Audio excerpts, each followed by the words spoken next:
o están teniendo, eh, discúlpenme, ya, cuando estos órganos están teniendo alguna falla, alguna enfermedad, comienzan a hacer hipotensión, comienzan a bajar relativamente su presión y eso va a producirles un daño, ¿ya?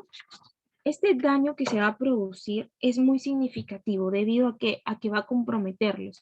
Y vamos a hablar de hipoperfusión tisular. ¿Qué es la hipoperfusión tisular? La hipoperfusión tisular es el déficit de oxígeno en los diferentes órganos y sistemas.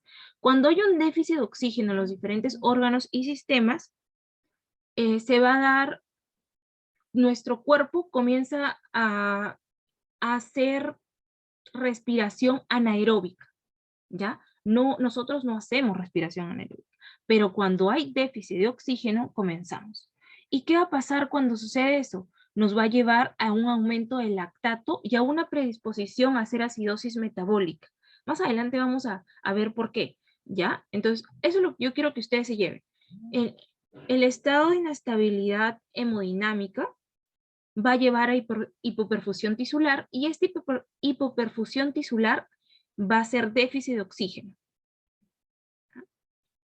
Este déficit de oxígeno, si se mantiene por un largo tiempo, por una larga temporada, vamos a tener un deterioro multiorgánico y esto va a llevar a la persona a un compromiso de su vida, ¿ya? Uno de los ejemplos muy importantes, que es lo que ven en esta fotito, ustedes ven que en esta pequeña imagen yo les he puesto un niño que está llorando pero sin lágrimas, con la boca seca, con signos de pliegue, y después ya lo encontramos en postración. Ya, este niño está haciendo un shock hipovolémico, ¿ya? Por deshidratación. Entonces, ¿qué hemos visto? Hemos visto el laboratorio, no tenía que ver el laboratorio, no tuve que ver una placa, no he tenido que ver, ¿cómo se llama? Algún examen complementario para poder llegar a esta conclusión. Simplemente conocer la clínica de cada uno de los shows. Entonces, tenemos que tener en cuenta la definición. ¿Cuál es la definición? Inestabilidad hemodinámica por hipoperfusión tisular. Vamos a comenzar. Ahora sí con la fisiopatología. No sé quién tiene el audio prendido, lo podría apagar, por favor. Gracias. Ya. La fisiopatología. En la fisiopatología nosotros tenemos que tener en claro los componentes que van a llevar, los componentes que mantienen la perfusión. Vamos a hablar de perfusión, ¿ya? Los componentes que mantienen la perfusión son muy importantes. ¿Cuáles son? El contenido, el continente y la función de bomba. ¿Por qué el contenido? Porque el contenido es aquel volumen sanguíneo que va a rotar. Y no solamente el volumen sanguíneo, sino también la cantidad de agua que nosotros vamos a tener. Entonces, si una persona hace hemorragia, deshidratación, va a llegar a un shock y problema. Entonces, esa es la primera, el contenido. Si hablamos de continente, hablamos del sistema vascular, del sistema sanguíneo. Si el sistema sanguíneo no es íntegro, vamos a tener un shock de vasodilatación. Hablamos de la función de la bomba. ¿Cuál es la bomba? ¿Qué es lo que hace que nuestro cuerpo tenga ese fluido? El corazón. Entonces, si nosotros tenemos una falla cardíaca, una miocardiopatía, un infarto, entonces vamos a tener un shock cardiogénico. ¿Y por qué se dan estos shocks? Porque se van a mantener en un largo plazo. Y al mantenerse en largos plazos se produce se produce un shock, ¿no? Vamos a hablar sobre el lecho capilar. ¿Por qué es importante el lecho capilar? El lecho capilar es importante debido a que ahí se va a producir la perfusión. Sin el lecho capilar no hay perfusión. Entonces nosotros tenemos que saber que la perfusión se va a llevar a cabo en el lecho capilar. ¿Y qué necesitamos para que esta perfusión sea adecuada, sea perfecta? Primero, que haya una adecuada necesidad de intercambio de oxígeno y dióxido de carbono, como lo que vemos aquí. También, es decir, que los pulmones se encuentren en buen estado. Entonces también que haya un buen funcionamiento cardíaco, que la bomba cardíaca, el corazón, no tenga ninguna miocardiopatía, no haya sufrido ningún infarto, se encuentre en óptimas condiciones. ¿Cuál es la tercera cosa que tenemos que tener en cuenta? Que el sistema venoso sanguíneo esté íntegro. ¿Por qué tiene que estar íntegro? Bueno, el sistema de vasos tiene que estar íntegro. ¿Por qué? Porque si ellos tuvieran alguna falla sobre su contracción y dilatación que llevan durante el periodo, durante todo el día, podría haber algún tipo de obstrucción. Puede estar haciendo contracción una parte que está llena de sangre y otra que está con poca sangre está también haciendo contracción. Entonces, ¿por qué? Porque también va a tener fallas. Y si no se encuentra íntegro, va a llevarnos también a un shock cardiogénico o a diferentes tipos de shock. ¿Ya? Vamos a tener en cuenta eso. ¿Y cuál es la cuarta cosa importante? Que la cantidad de oxígeno y de nutrientes sea el adecuado. ¿Por qué? Porque gracias a que nuestro volumen sanguíneo va del corazón a todas las partes de los órganos vitales, como es el pulmón, el corazón, el riñón, el cerebro, llevan que nutrientes, esos nutrientes son importantes para que ellos se mantengan activos, especialmente la glucosa.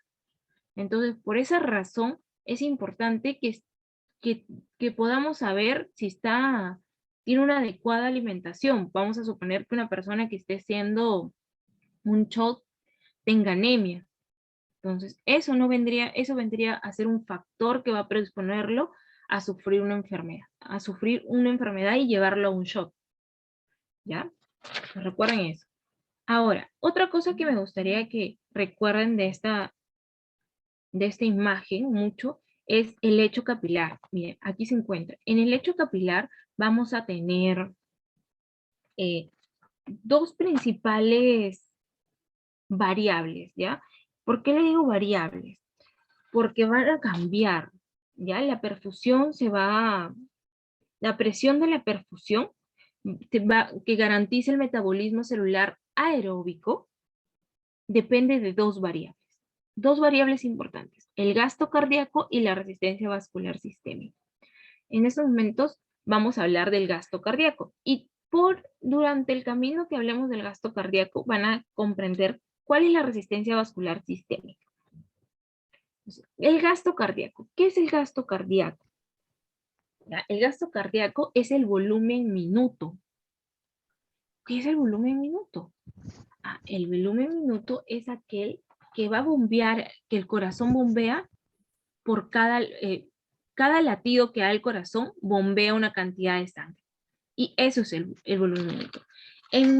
Más o menos, en cristiano, son los mililitros de sangre que van a ser bombeados por minuto, ¿no?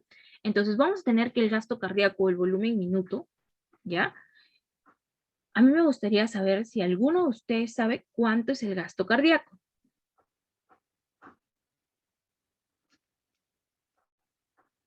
¿Alguien sabe cuánto es el gasto cardíaco?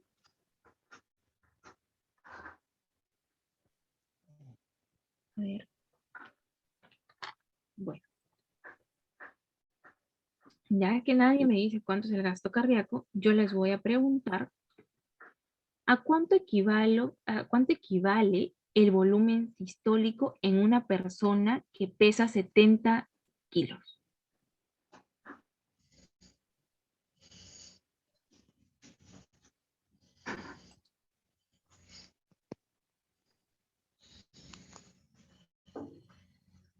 ¿A cuánto equivale? A ver, ¿alguien, algún valiente? Mira, aquí me dijeron 5 litros. Muy bien, Bragner. Muy bien. Entonces ahora sí que me respondieron, yo les voy a explicar cómo se saca el gasto cardíaco. El gasto cardíaco se saca, es el producto del volumen sistólico por la frecuencia cardíaca. ¿Qué es el volumen sistólico? El volumen sistólico es el volumen que se va a encontrar en el ciclo cardíaco, ¿ya? Es el que va a ir y venir. Por eso yo les voy a enseñar qué es precarga y cuál es poscarga. Ese es el volumen. Entonces, el volumen total, el volumen no total, pero ideal del cuerpo es 70 mililitros, ¿ya? Y la frecuencia cardíaca, que es el cronotropismo, va de 60 a 100 latidos por minuto, pero lo ideal es de 70 latidos por minuto. Entonces, la multiplicación entre el volumen sistólico y la frecuencia cardíaca nos van a dar el gasto cardíaco. Entonces, ¿cuánto es? ¿Cuánto es? Yo tengo aquí 70 mililitros y aquí tengo 70 latidos por minuto.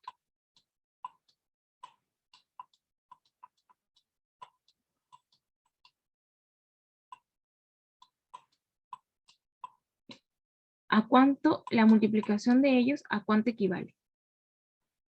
A ver, ¿qué me dice por el chat? 4.900. Muy bien, 4.900 mililitros por minuto. Entonces, ¿qué equivale aproximadamente a 5 litros? Entonces, ese es el aproximado. Nosotros tenemos en nuestro cuerpo el aproximado ideal entre 5 a 6 litros de sangre.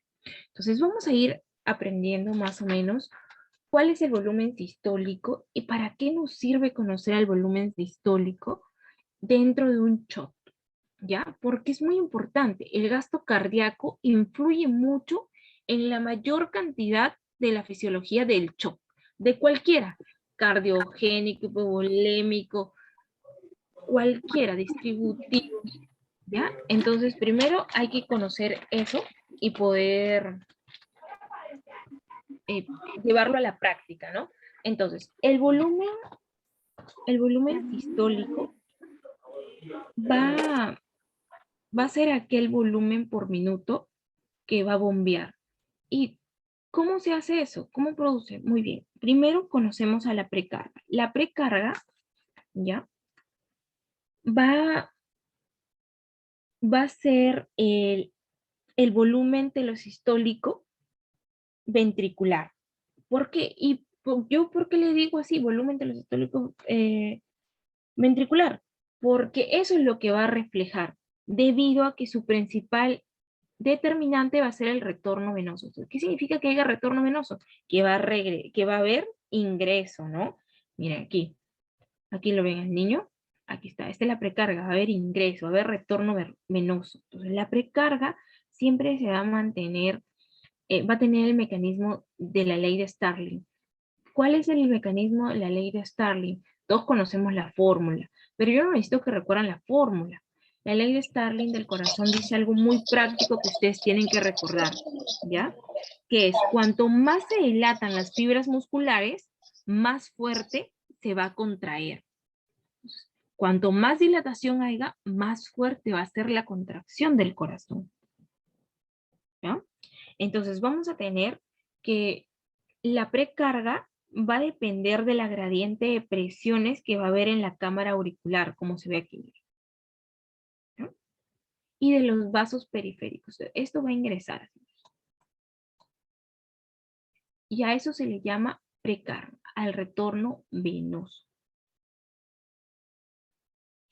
Cuando la precarga hace falla, ¿ya? Cuando hay una falla en la precarga, y recuerden algo muy importante, la precarga va a ser el volumen entregado por las venas, retorno venoso. Cuanto mayor sea el volumen entregado por las venas, mayor va a ser la fuerza de contracción. Pero cuando falla esta relación, mayor precarga, mayor contractilidad, ¿por qué se da? Se va a dar porque va a haber un daño en el miocardio. ¿Qué enfermedades pueden ser? Un infarto, una miocardiopatía. Eso va a llevar a una insuficiencia cardíaca. Y como todos, algunos de nosotros conocemos, la insuficiencia cardíaca tiene como que pasos, ¿no? Entonces, vamos a tener un tiempo prolongado hacia esa enfermedad. Y esa enfermedad va a llevar a un paciente a hipoperfusión sistémica. ¿Y qué pasa si yo tengo hipoperfusión sistémica? Con largo tiempo, largo periodo, voy a hacer un shock. Entonces, ya, vamos guardando la palabra precarga. Listo. Ahora hablemos de la poscarga. ¿ya? La poscarga es la resistencia de eyección ventricular. Miren, aquí, le está lanzando con todo, ¿ya? Y la poscarga está resistiendo, está empujando. ¿Qué hace? Él evita que el flujo sanguíneo retorne. Y él tiene una relación amplia con la resistencia. Yo lo había dicho hace rato, con la resistencia, lo dije. A ver, vamos a retroceder para que lo puedan ver.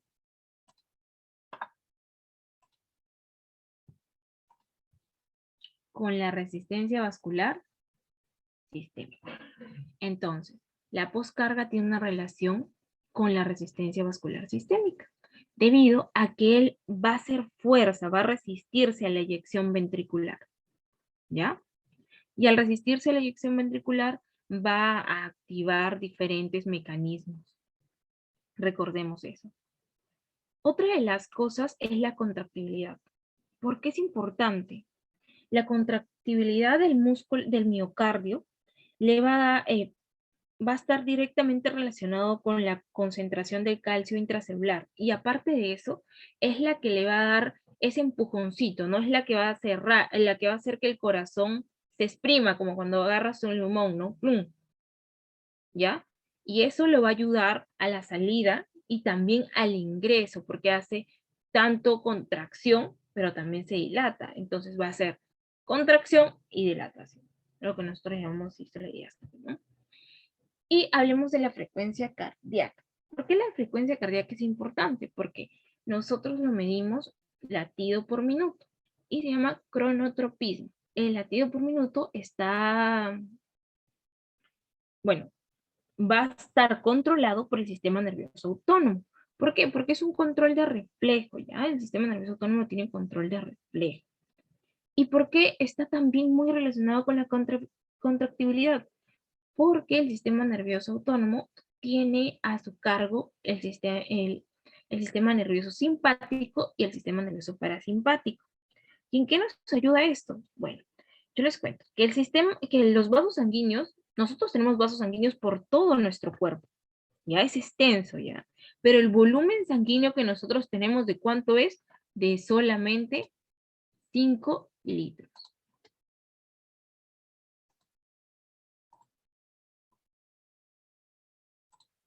De solamente 5 litros. Entonces, a 6, ¿no? De 5 litros de 5 litros a 6 litros. Entonces, esta cantidad es la única que va y viene, va y viene. No es que tiene 5 en la mañana y 5 en la noche, no. Esas 5 litros son van y vienen, van y vienen. Entonces, para que haya ese flujo y que llegue a todos los órganos de nuestro cuerpo, y aparte que los órganos vitales que debemos tenerlos siempre en perfusión, tienen que tener mayor cantidad de sangre. Entonces, por ese motivo es que el sistema nervioso autónomo controla esto. ¿Y cómo lo va a controlar? Él va a regular, él va a regular el flujo según el tamaño de los vasos. Cuanto más pequeño es el vaso, menor cantidad de flujo va a haber. Cuanto más grande es el vaso, mayor flujo va a haber. Entonces, este sistema nervioso parasimpático y simpático regulan los lechos capilares. ¿Ya? ¿Cómo lo regulan? Lo regulan con contracción y relajación de esfínteres precapilares. ¿Y por qué tienen que regular estos esfínteres? Estos esfínteres tienen que regularse